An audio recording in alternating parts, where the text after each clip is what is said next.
Hello everyone, welcome to another YouTube channel. Hey boo, we. Hello everyone, welcome to another video. If you're new to, it's your first time seeing this face, hi. Welcome to this channel. This is the channel where we talk about all things accounting, right? And this is the channel whereby we um, speak career aspirations and we just try to motivate each other and learn as we go along, all of us. So it's the halfway point of the year right now, and some of us are in a study break. Some of us are having projects to finish. Some of us are enjoying life, right?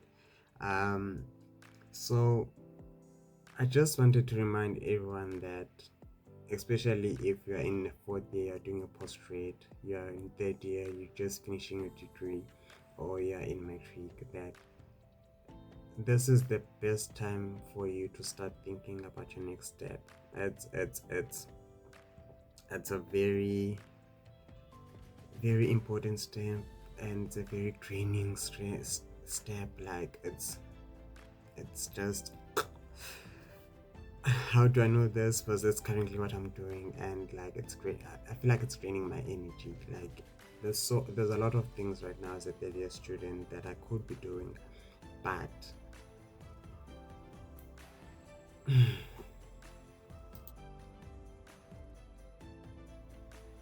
yeah, as a third year student, there's a lot of options that I have after completing my degree, and I feel like that's the most annoying part. And it feels like I'm back in matric, whereby I could have been a doctor, engineer, pilot, a chef, a nurse, a teacher, you name it. I could have done it after matric, and now I'm in a much more linear path, in the sense that I'm in an accounting field right now, but still there's a lot of branches in within the accounting field. There's cyber, there's SEMA, there's psycha, there's ACCA. There's a lot of things to consider. There's CFA, there's internal audit. I could just go into work with my degree without even joining a body. This is me talking about the bodies I can join, but I could just simply go and be a bookkeeper and just try and find work next year. You know, so there's a lot of things to consider, and these things, each and every one of them needs a lot of consideration. I need to sit down and think, and this is something that each and every one of us should be doing. Your next step, sit down and think about your next step. Sit down and consider what you want your life to look like.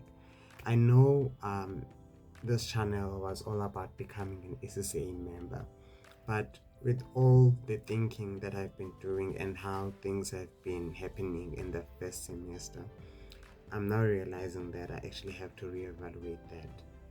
I'm not saying that um, I will not be a chartered accountant through ACCA, but I'm just saying that it might not be the first thing that I do, the first thing that I pursue immediately next year, because so for most of you who don't know me in a personal level, um, I am currently doing some third year modules and some second year modules. Some of those second year modules um, made me not to be able to do some of the requirements that are needed for the SCCA postgraduate um, thingy. So I can't do honors towards my SSA qualification because of those second year modules. So at the same time, most funding is scarce. Serious economy is something else. So with that being in mind, it's for me to say that I'll continue to pursue this thing. It means that my mother or whoever will have to keep on paying, and yeah, that's not really feasible. So what I was thinking is that next year, let me go and work, right? Let me go and enter the job market, find something to do, And while working, I'm studying, like trying to, yeah, I'm studying or doing my third year modules, which I should have done this year, but because of the second year modules, I was not able to, which is the preaching course. Might as well do the preaching course at this point, just do the PCTA. Then after that, I go to my CTA. Should I want to go the cycle route by then, or I just continue with my ACCA? At the same time, there's SEMA. I haven't mentioned SEMA in this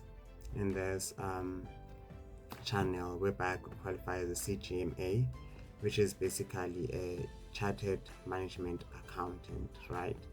And that's something also to consider because the mullah is there, right? Like most of the time when you consider decisions, you first consider the mullah. The mullah is there, and it's something that I can actually see myself doing because it's much more narrower. It's like auditing, right? If you're thinking of auditing, it's strictly auditing, and that you're gonna work within that space. And then with SEMA, it's like you're gonna be working within the financial um, accounting and management accounting side of things. That's what you're gonna specialize in, and that's something that I'm currently doing and I'm enjoying. Out of all the modules that I'm doing, like I enjoy that stuff. So I might as well consider it. And also, again, I'm still gonna mention this in this channel that as a qualified CGMA, you have the option to go to SAICA and become a qualified chartered CAC, chartered accountant. So like there's a lot to consider. There's a lot to consider. Hence, I'm advising right now that start thinking about your next step. Like whoever who's hearing me right now, just start thinking about your next step. Um, it's the half of the year. You still have 6 months to go. Um, there's a lot of planning that can happen in 6 months. There's a lot of things that can happen. Like you're gonna make a solid decision. Like if you were to be given a first, like out of the endless possibilities that are out there, and now you're just being told to narrow it down. In 6 months, you'll be able to narrow it down and even have priorities that, okay, first, this is what I want to do. If this doesn't work out, this is what I will do. If this doesn't work out, this is what I'll do. You have your contingency plans so that you by next year you are not sitting down and be like, I don't know what to do. Only then you're starting to plan while you're actually supposed to be acting. Yeah. um Another thing, speaking about planning and stuff, I just had an interview, a video interview, and it was something, like, eh. Anyways, I'm gonna post that video. I'm gonna post that video. I think I'm gonna include it in this video. But so cheers, guys. Think about your next step. Think about where do you go from here. Now, yeah, start thinking about it now. Like you have a lot of time to think about it and actually plan and start acting on those plans, so that by next year, I genuinely saying Happy New Year, my New Year, it's gonna be like this, man. You know that in this New Year, this is where I'm gonna be based, this is what I'm gonna be doing, this is what I'm gonna learn this year, instead of when you're celebrating Happy New Year by 4th of Jan, that's my birthday by the way, you're like, what's next? What's gonna be 2026 like? So yeah, cheers guys. Come on, man. Come on, man. We've got this. Yeah. So I'm currently doing a video interview. It's something. It's something. An interview alone gives you a lot of pressure. Like when you're having someone interview you. But now that I have to record myself and actually read the question, then record myself answering the question, it's like a little bit pressure, but it's still an interview. So yeah, I'm guessing I'm recording the next question just so that you see how am I doing. So the next question reads, What qualities set you apart from other candidates and would make you a strong graduate? Hmm. Hmm. So this one is a bit. It's a bit much. It's like, why should you hire you? What makes you fit for this position? Kind of questions, and it's something interesting. I hate them. Oh no, my mouse is now working. In the morning it wasn't. Now it says. Ah, wow, son. What sets me apart?